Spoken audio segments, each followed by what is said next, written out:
we're going to talk about 3 different regions of Latin America and 3 different distinct music. So we're going to talk about Panama, we're going to talk about Cuba, and we're going to talk about Brazil. So for the Panamanian section, we're going to focus on the preservation of Panamanian culture and a few key actors who really worked on preserving the music of Panama. He did a lot of field research going into very small rural towns, and they recorded all this really cool music. And then for the section on Cuba, we're going to talk about Arsenio Rodriguez, who is a blind tres player. That is like a type of guitar, and he set the stage for salsa music in the 60s and 70s. So we're going to talk about him and his efforts to kind of push Latin American music on to a more international stage. And then for the last section, we're going to talk about Brazil and the rise of bossa nova, which really became this phenomenon of music that ended up going all over the world and has become a standard for almost all jazz musicians to study. And we're going to talk about the musicians who kind of push that music onto the international stage. So before we get started on the Panama section, I'm going to play a quick piece, and then after the piece is over, I will explain more about the history of the piece, and then we'll have some of my students come up and play some music that I found during my research at Panama as well. So thank you again for being here.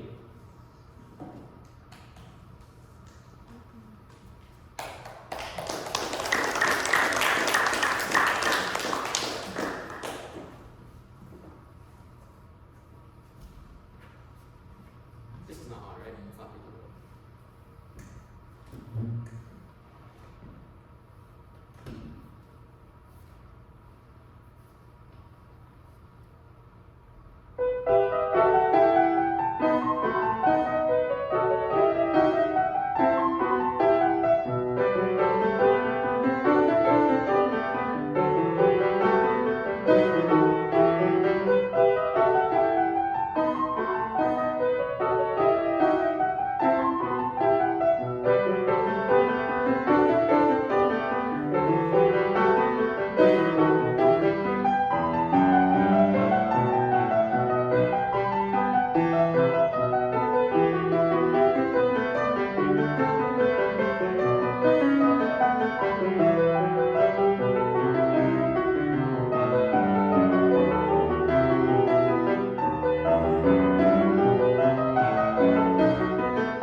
So the piece that I just played was by Panamanian composer, musicologist, historian, and politician Gonzalo Brenes, who was born in the province of Chiriquí in 1907.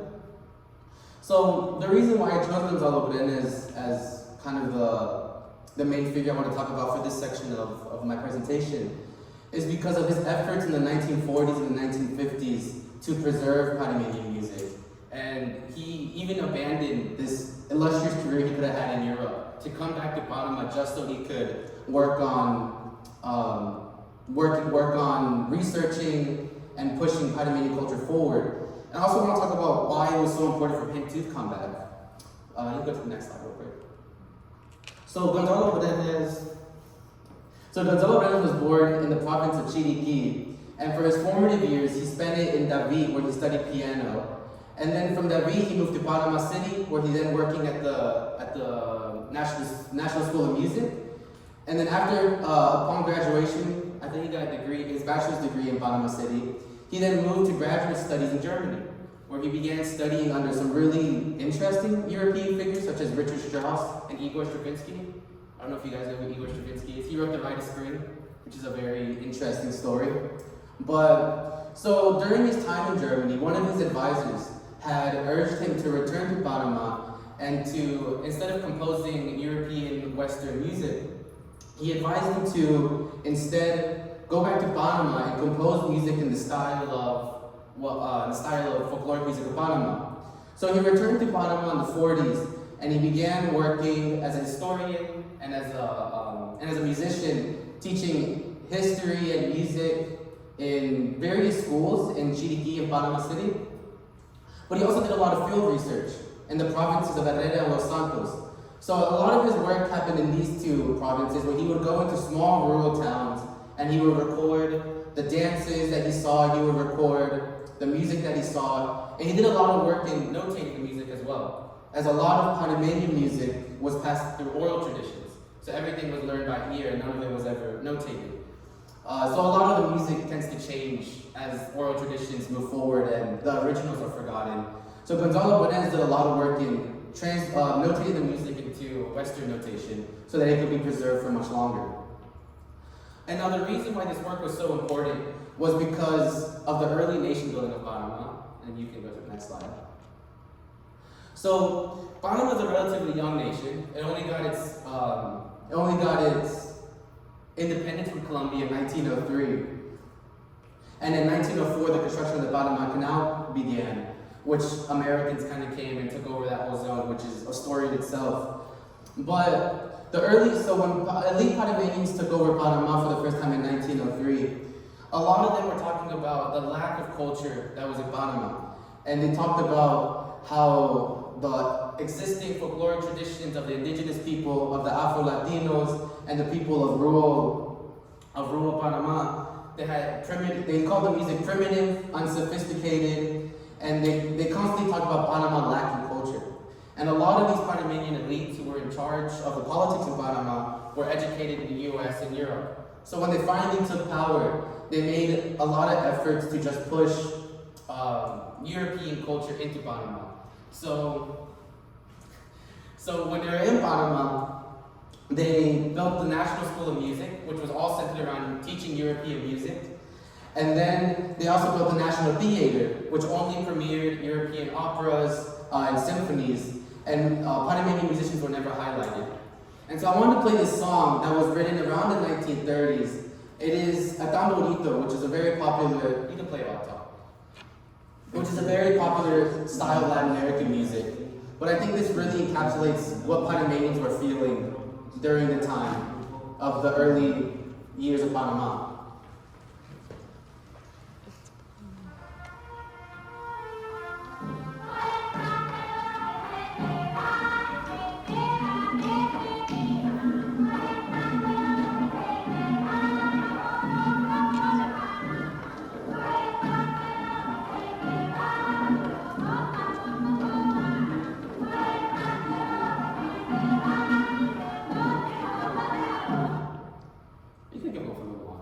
That's what that meant. Good, how do you change this? I don't know, that's beyond. Do you know? Thanks,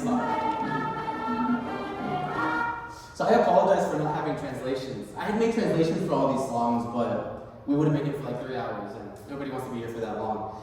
But to summarize what they're singing about, so Coge el Pandero que se te va translates to grab the kite before it leaves. And the kite can be seen as the Panamanian identity. So when you're listening to them talk, they're talking about being sheiks of Uncle Sam, feeling they can't breathe and they're being pushed out. And this is all in reference to the Americans who had taken over the Panama Canal, and also to elite Panamanians who were not helping them at all. And they were just kind of pushing this culture out and pushing it to the side. And they were feeling as if they were losing their Panamanian identity. And so for this reason, and I want to talk about Narciso Garay. So Narciso Garay is also a Panamanian musician and politician, and he did some very interesting work in Panama. In the late 19th century and the early years of Panama, he did a lot of work similar to Brenes, where he would go around to small rural provinces and notate the music and write about the music. And even with this kind of vast array of knowledge that he had of Panamanian culture, he still would write that it was unsophisticated and primitive, and he was one of the key kind of proponents in pushing European culture and kind of pushing this Panamanian culture out, even after he had spent decades in these rural communities studying their music, he still felt as if it wasn't enough and that Panamanians were largely uneducated and they needed something, a little bit of help from the Europeans. So, go to the next slide. So now I want to talk a little bit about Gonzalo Brenes and the kind of stuff that he was trying to preserve. So when he arrived back in Panama in the early 40s, he began writing essays and going into these towns and documenting the music. And he also talked about the national attire of Panama. So for example, here on the left, we have Panamanian accordionist and musician Carrboro, and he's dressed up in a montuno, which is kind of the traditional outfit for men in Panama that they'll dance to. And then on the right side, we have a young lady dressed in a pollera, which has become synonymous with Panamanian culture. If you ever look up anything about Panama, you will almost guaranteed you would see the pollera. And a lot of his work was also in the type of music that Carrboro wrote. And Carrboro wrote music called típico, which is a very interesting genre of music. It's contemporary popular folk music, which is kind of strange to call folk music pop. But in Panama, it's a very popular genre. So I guess that would be equivalent to calling bluegrass pop music here in the US. But we could play this example now, so you can hear the type of music that's being played.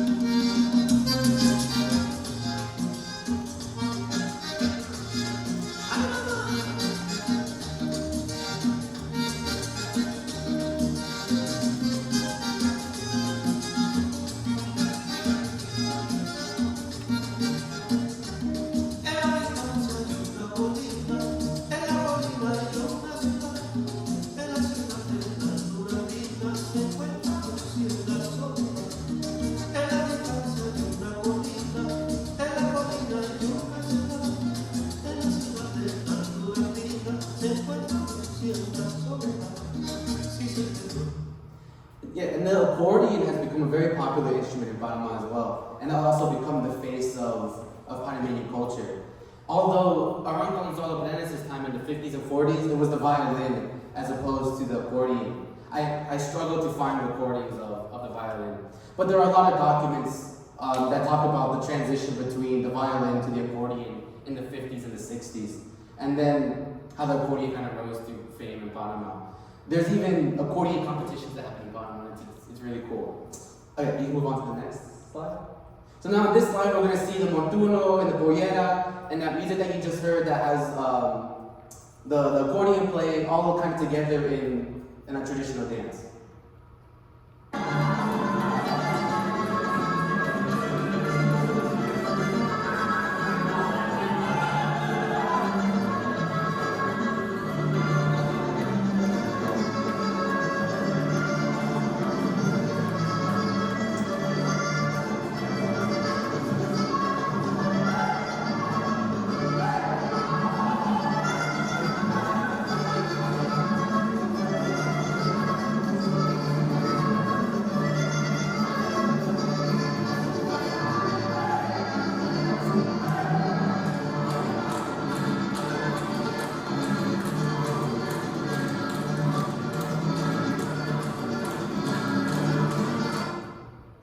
So now you can see the pollera, the montuno, and the music and the dance all kind of combined together.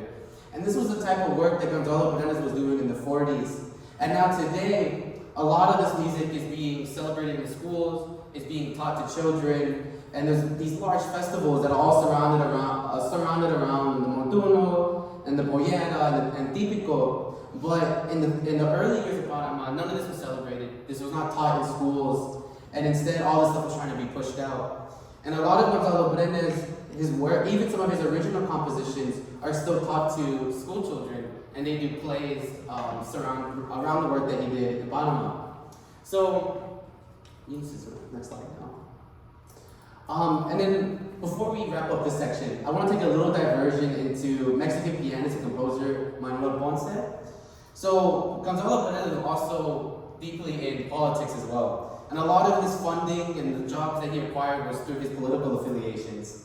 And as politics go, after his political party lost the next election cycle, he was out of a job, which left him moving around to different countries in Latin America. And he went to Costa Rica, and then my favorite is he went to Mexico. And during his time in Mexico, he met Manuel Ponce, who is an incredible composer and one of my favorites.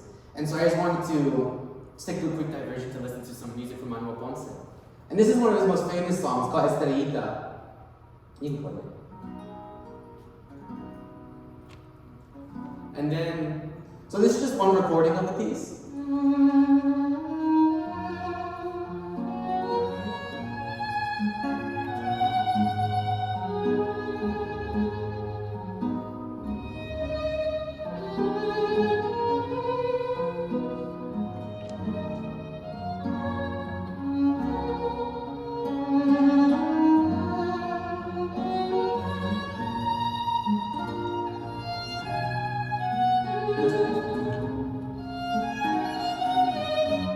And this is one of his classical guitar compositions, played by Andrés Segovia, who was a really famous Spanish guitarist.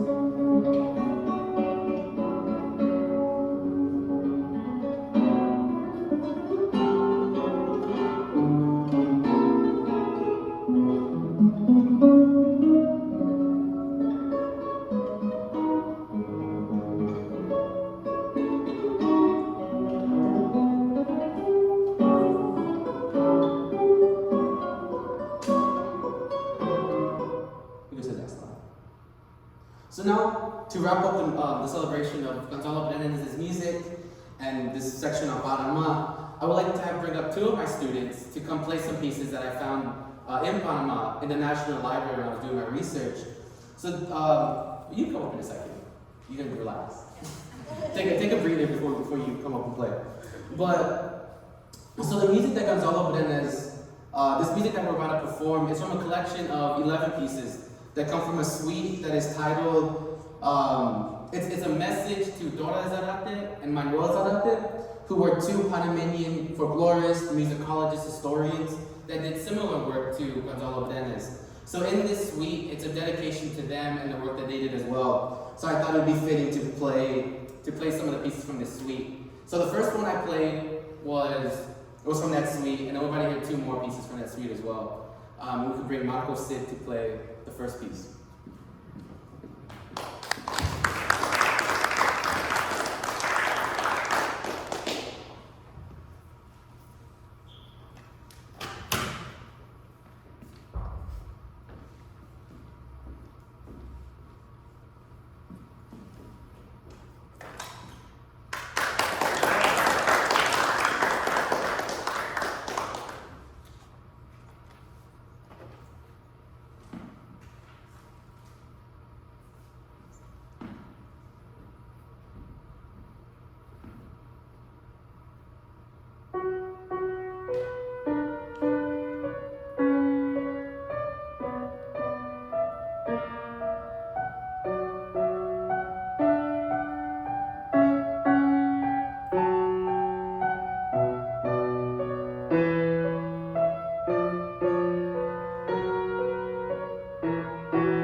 play the next piece in the suite.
Well, big round of applause for them, for all the hard work they did over the past 2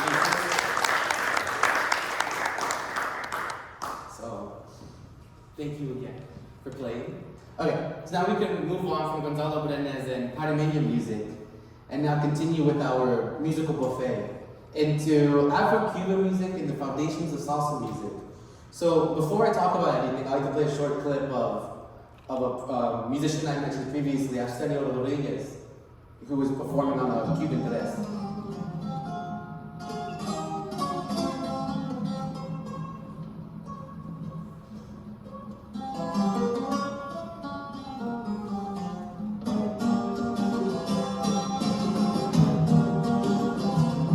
Tanto tiempo la gente matando a los negros atrás.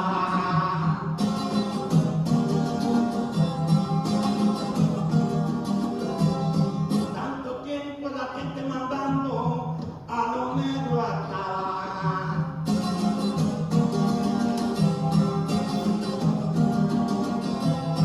Tanto tiempo la gente matando a los negros atrás. Y ahora que puedo trabajar, y ahora que ya puedo pegar, casi no puedo hacer nada, porque casi no puedo hacer nada. So before we move on, I want you guys to take note of the conga drum right here, because this will become important as we move to this section of the presentation. So just remember, that's what a conga looks like. So the music you just heard was by a Cuban musician, Arsenio, who was born in 1911 in Cuba. And he has a nickname that I found quite interesting, called El Ciego Maravilloso, which translates to the marvelous blind man. And so, at around the age of 7, in 1918, Arsenio was out in the field, and he got kicked in the head by, different accounts have different animals. They say a mule, a horse, a donkey, some four-legged animal, kicked him in the head when he was about 7 years old and left him permanently blind for the rest of his life. And during this time, after his injury, he got really close to one of his brothers, which I think he had 9 brothers. But he got close to one of them and began performing music with him, specifically on African drums, learning how to play the rhythm sections for popular Cuban music. And then you can move on to the next slide. And so all of this was taking place in a small town called Guiramacuijes. I need to practice that pronunciation. Which is a really small rural town near Pedra Ventacura right here. And so the tragedy doesn't end there with him getting injured around the age of 7. So a few years later, in 1926, a Category 4 hurricane had hit Cuba and had left his home destroyed, which then forced him and his family to move to the largest town of Havana. And although it was a series of tragedies, it was really beneficial for him to arrive in Havana because that's when he started to implement himself into different bands in Havana, working his way up the musical ladder to more and more popular bands. And in Havana is also where he also started playing the Cuban guitar a tres, which is it's a 6-string guitar, but they're tuned in octaves. So then instead of having 6 separate strings or six separate notes, it's 3 notes, and each one is just octaves apart. Then you go to the next slide.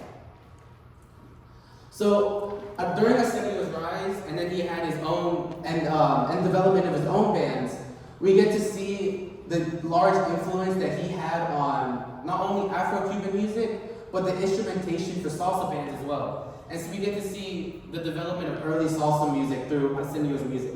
So the first piece I would like to show you guys is Rosa que linda eres, which is performed by sexteto, which means it's a 6-man band. And this is a picture of them here. This picture was taken much later than this recording. This was, I think, the late 1920s. And then you can see the Cuban guitars here, the bongo, a double bass, and then they have some hand percussion. But notice that there's not a conga drum in this picture, because that is Arsenio's, one of his kind of big influences on Latin music. So you can play this first.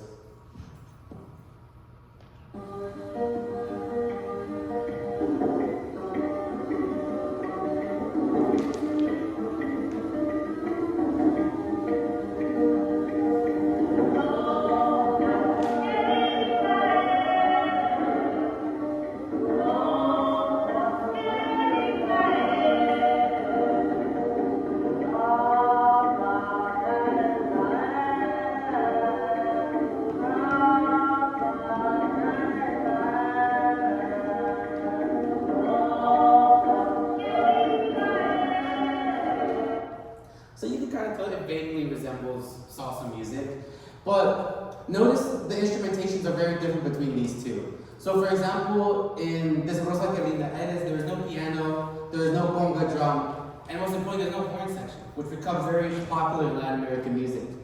So now you can play Arsenio and his band performing a piece in 1967.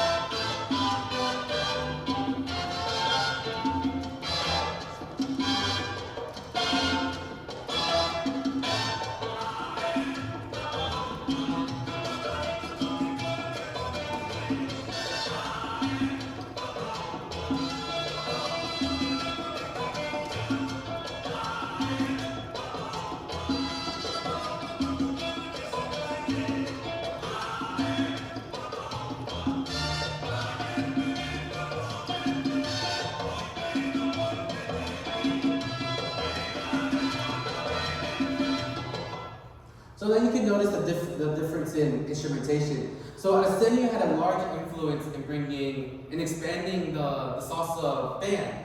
For example, he brought in more trumpets. So instead of just having one trumpet player, he had numerous trumpet players. And then he also expanded the rhythm section. So he added, instead of just having the Cuban tres, which would play these figures, he then added a piano as well. And then he also added the conga drum.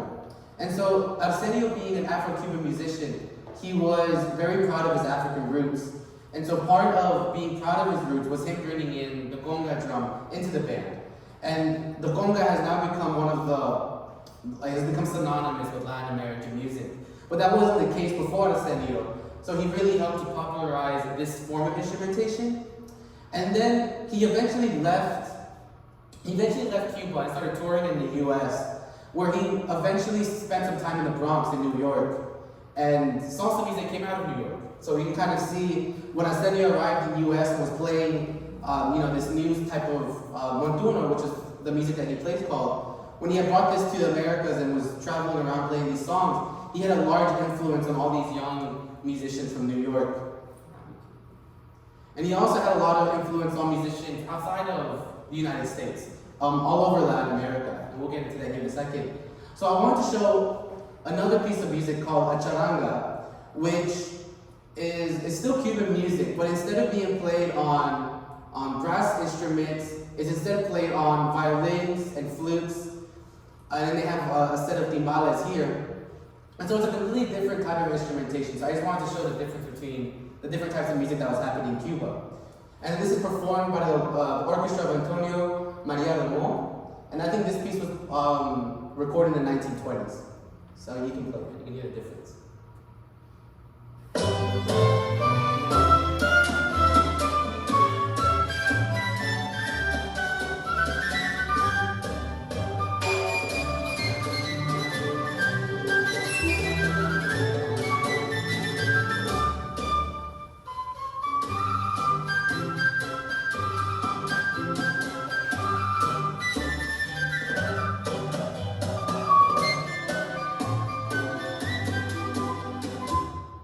So this is a charanga band playing. And I would like to also mention that UNC has their own charanga band that plays twice a year. Sometimes they do a few more performances. And so I highly recommend everybody here go and check out Charanga Carolina, which is the name of their band. They play this type of music, but they also play other types of Afro-Cuban music and music from all over Latin America in this kind of big band arrangement. It's really cool. Like I said, they play twice a year, so I highly recommend you check them out. So now I want to talk about the rise of salsa music and how they're all kind of taken from Arsenio. So I like to first play this piece by Arsenio called Hay Fuego en el 23, which translates to There's a Fire in the 23rd floor. And you can play it.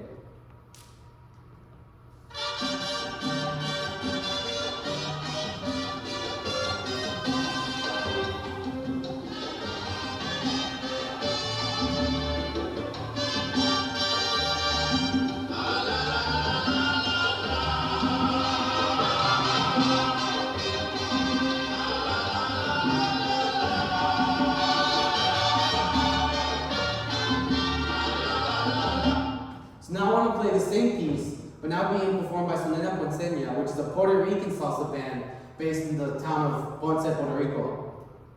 You can play this. And it's just a cover.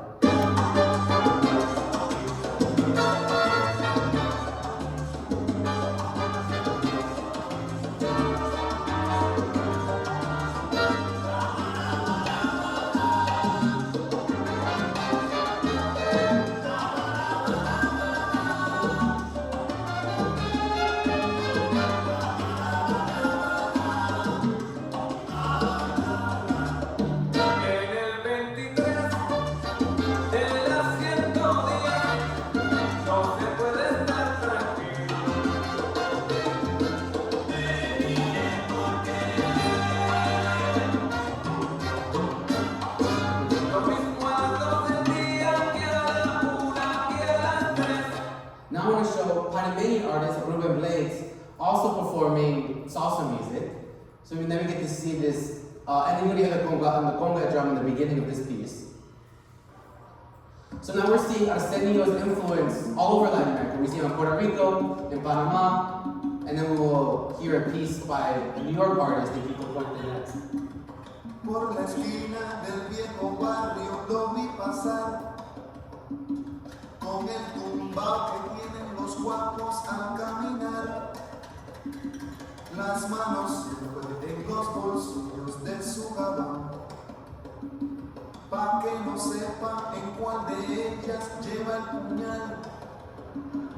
Usa un sombrero de ala ancha de medio lado y zapatillas por si hay problemas salir volado, lentes oscuros pa' que no sepa que está mirando, y un diente de oro que cuando ríe se ve brillando.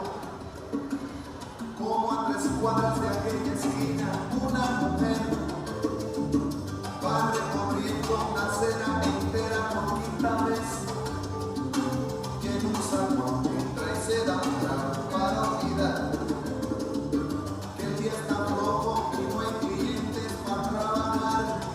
Un carro pasa muy despacito por la avenida. And the last artist I want to highlight is New York born artist Tito Puente, who is definitely taking influences from not only Latin American music, but also American jazz music, in this piece titled Oye Como Va.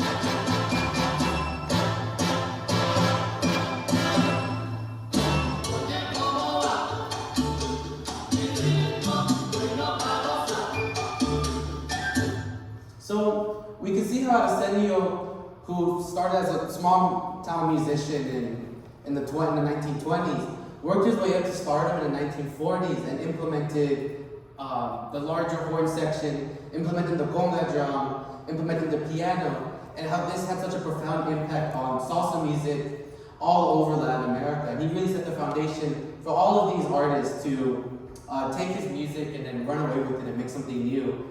And so a lot of salsa music, although it's contributed to Puerto Ricans in New York, has a lot to do with Afro-Cuban music as well, and not just residents of New York or Puerto Ricans. Move to the next section. So now for my last section, I would talk about Brazilian bossa nova and its rise to international stardom. And then before we talk about this section, I want to play a short piece, and I'm not going to give you the title of it. I'm sure many of you here will have heard this piece before. So I'll play this first, and then we'll talk about it.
Who recognized that song?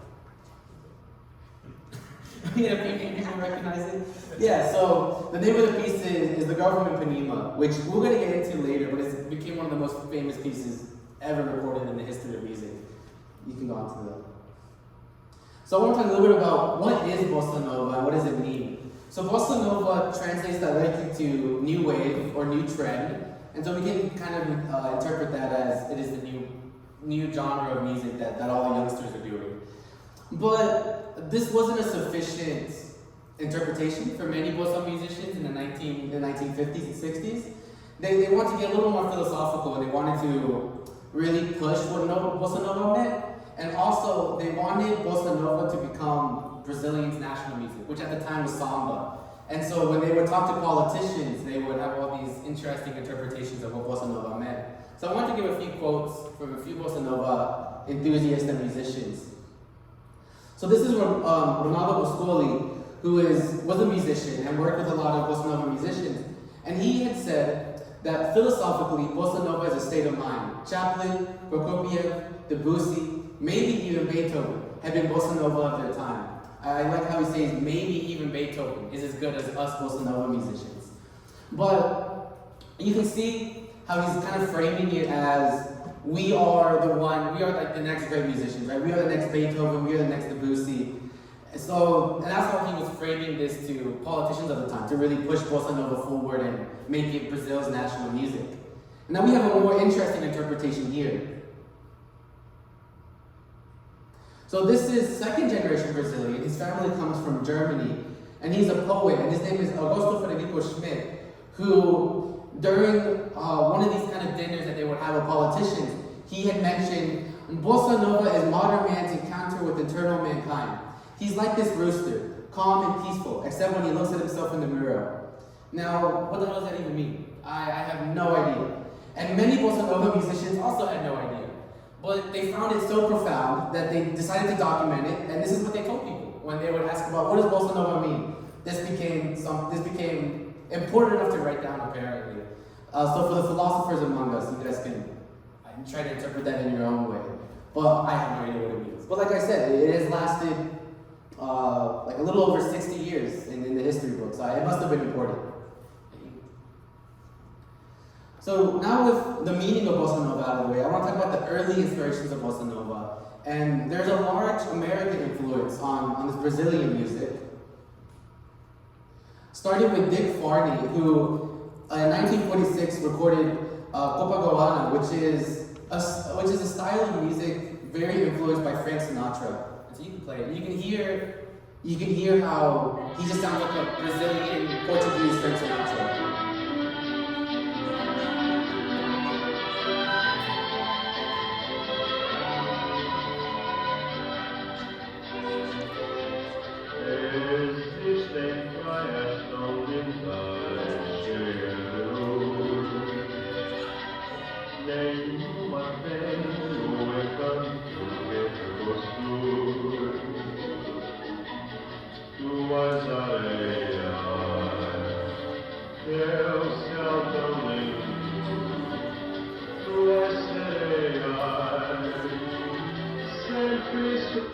So Dick Farney and Frank Sinatra were so popular in Brazil in the 1940s that there were fan clubs called Farney and Sinatra, which would be these clubs where all these musicians would come and meet, and it was very hard to get recordings, like the vinyl recordings of Frank Sinatra's music. So they would all come together in this club and surround themselves around the single vinyl that they could get in Brazil, and they would all listen to Sinatra's new music, and they would also listen to Farney's new music, as the two were very close to each other. Farney actually went to the U.S. and did some touring in the U.S. I believe he tried to record a song with Sinatra as well. But so in these Farney and Sinatra fan clubs that were rising in Brazil, where early bossa nova musicians would come in and like listen to music and learn from each other, and they all met in these fan clubs as well. So it was a very important part of the development of bossa nova music. Was all of these young musicians getting together in these fan clubs and meeting one another, and then they would form bands in the future. So the next big influence is Lucio Alves and his vocal ensemble group. So this one is Namorados da Lua. And so Lucio Alves was a very important musician to Howie Berto. We'll get into him in a little bit. So he wrote Eu Quero Samba in 1945. And this sort of vocal ensemble group was where a lot of early bossa nova musicians had their start in the music scene, working for working as backup singers or is like working in the harmonies in these vocal ensemble groups. So you can play this song.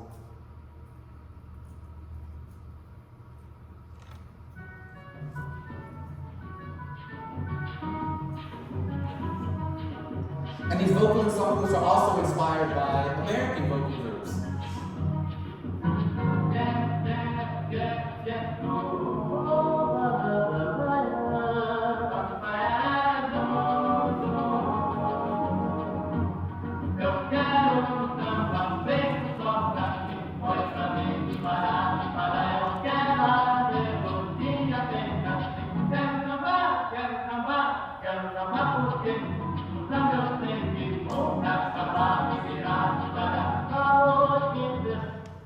So typically in these vocal ensemble groups, a lot of these early bossa nova musicians would just be kind of the more unknown singers in the group, whereas Lucia Alves would be the forefront of the album covers and everything. But this is how a lot of them had their start, was in these vocal ensemble groups.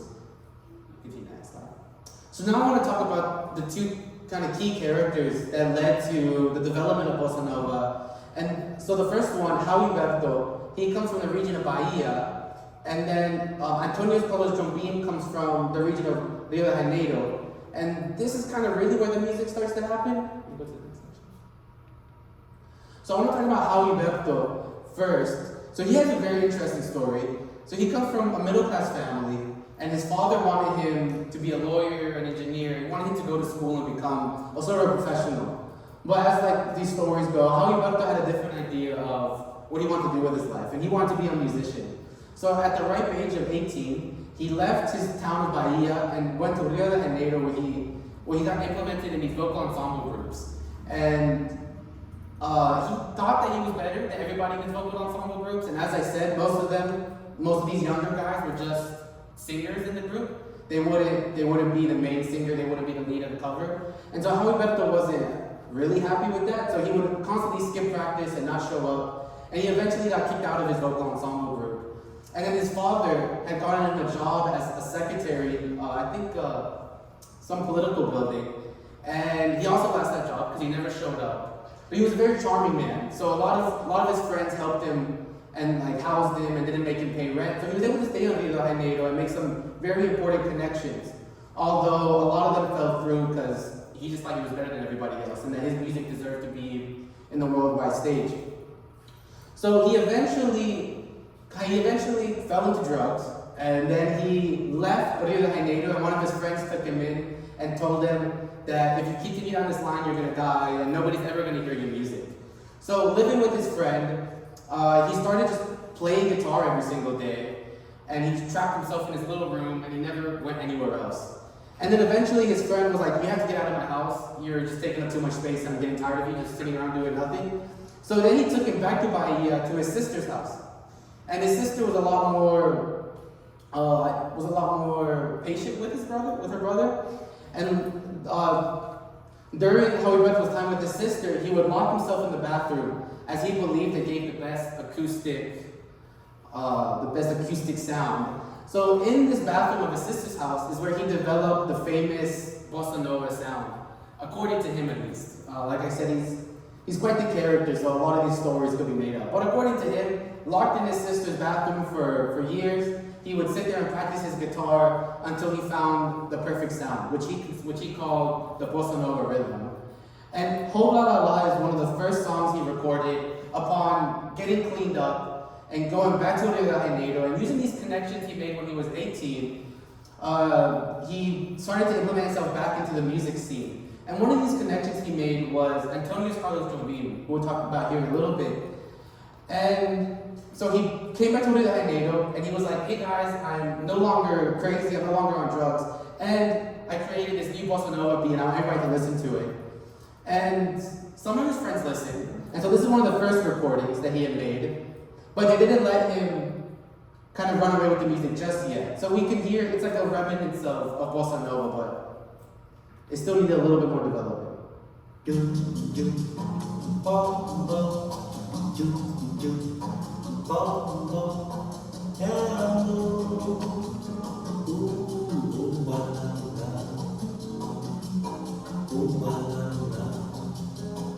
uma canção.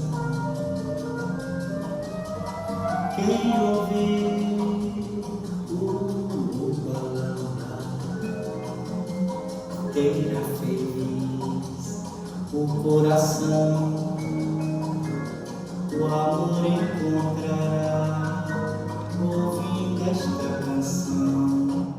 So one of Alberto's biggest influences on music was actually in recording technology. So these smaller microphones had just started coming out, and Alberto really liked to sing quietly. He wanted his music to be meditative and relaxing, but it was very difficult for early recordings to be able to pick up on how soft he would sing, especially with guitar and other instruments. So he was actually one of the first musicians to hook up two microphones, one to the sound hole of his guitar, and then one to his voice, which then he could sing as softly and quietly as one without his guitar getting in the way. And eventually, Alberto would just be like, everybody get on the band, it's just gonna be me and it's just gonna be the guitar, it's just gonna be me singing. And that's how he wanted it. But it took a little bit of time before he could have that kind of command with recording labels. Okay, move on. So now I want to talk about Antonio Carlos Jobim, who is another big musician in the world of bossa nova and international music. So Jobim was a lot more sophisticated than how Alberto was. So he grew up playing piano, and he was always a very reliable musician. So, but he was never this big name in Brazil. Well, not never, but for the first few years of his career, he wasn't this big name. Instead, recording companies knew that they needed a song done, they needed a piano player. Also, he is a piano player, not a guitarist. But every single picture I found of him was him on a guitar. And there's even a statue of him in Brazil of him holding a guitar, which I found very interesting because he is a piano player. He grew up playing piano, and a lot of his compositions are centered around piano. So I'm not entirely sure why all the pictures of the guitar. But anyways, so he was a very reliable musician, and companies would hire him to write music for commercials, to write music for movies, and to just write, and to play the piano for other famous musicians. So he was always this reliable session musician that could come in, get the job done, and during this time he made a lot of connections with not only other musicians, but also politicians. And he also met Alberto in one of these recording companies during Alberto's first kind of instance in Brazil, where he ended up not doing very well. The two of them met and were aware of each other's. And so I'd like to play this song that he wrote called Felicidade, which came out in 1959 for the movie Black Orpheus. And this is more of a song though, as opposed to a bossa nova.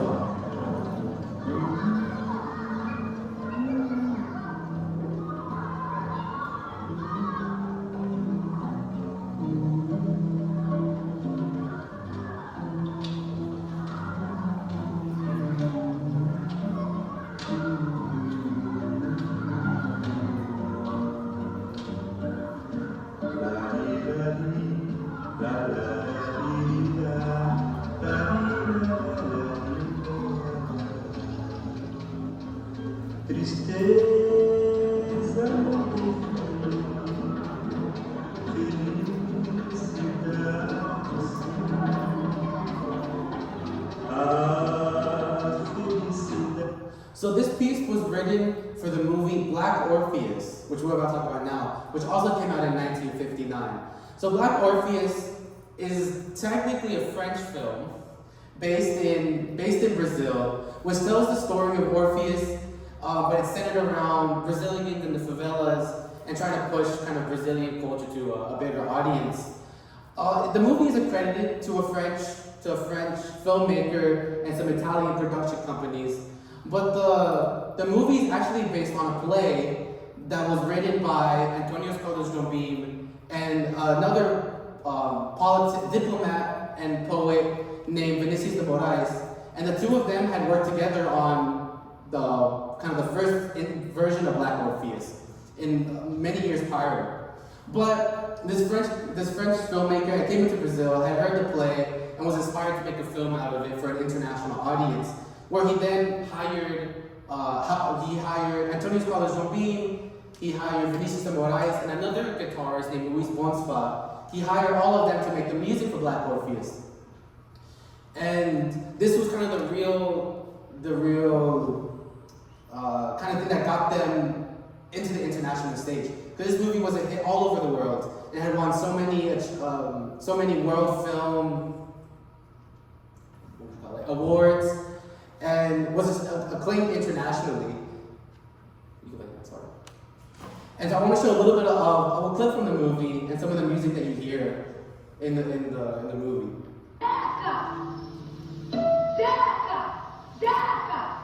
A lot of the music from the movie also became jazz standards that are still studied in music schools today as well, including this one. So this piece is called Samba de Orfeo. Vai, toca! Não sei. Sabe sim, vai.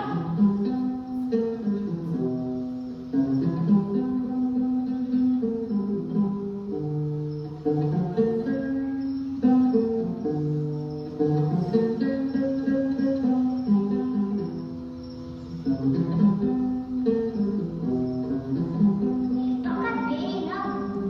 Aqui é que você tá olhando? Cala a boca! Ele tá fazendo levantar o sol.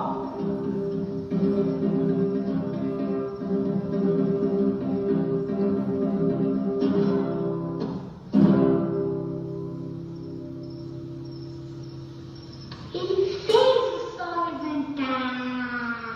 Puxa, igualzinho ao fio. Agora você ouviu. Sim, toca essa florzinha. Toca uma musiquinha pra mim, toca.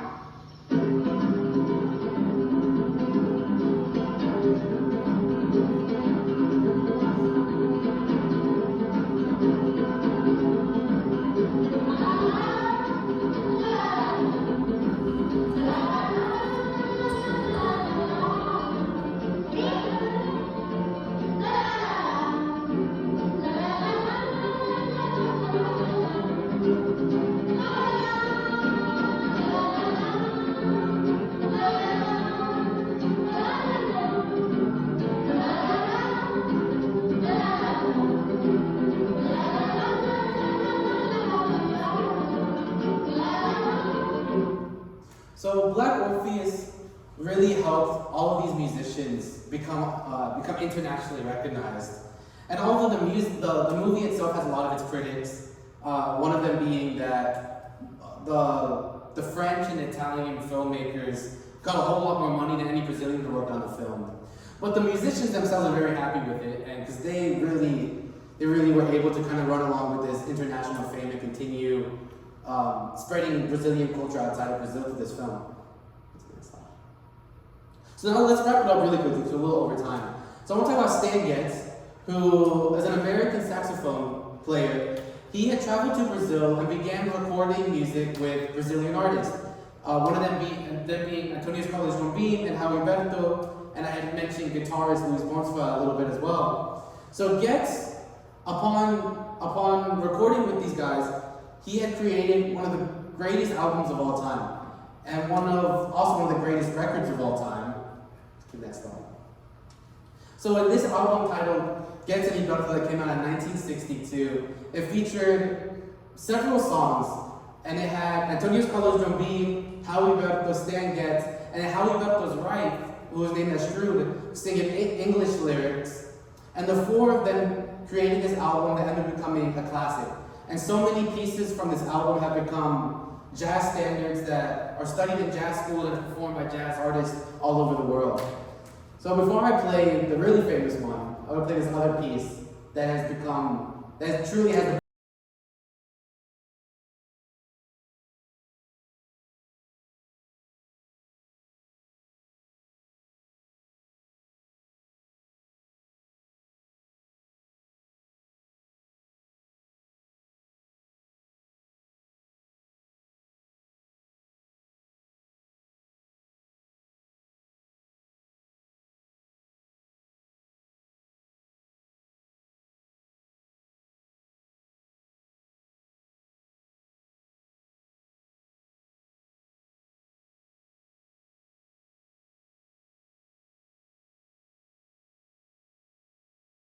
It won a Grammy in 1965 for Record of the Year, and is also to be believed to be one of the most recorded songs in history, only second to Yesterday by the Beatles. so we can hear the crazy influence it's had on music all over the world.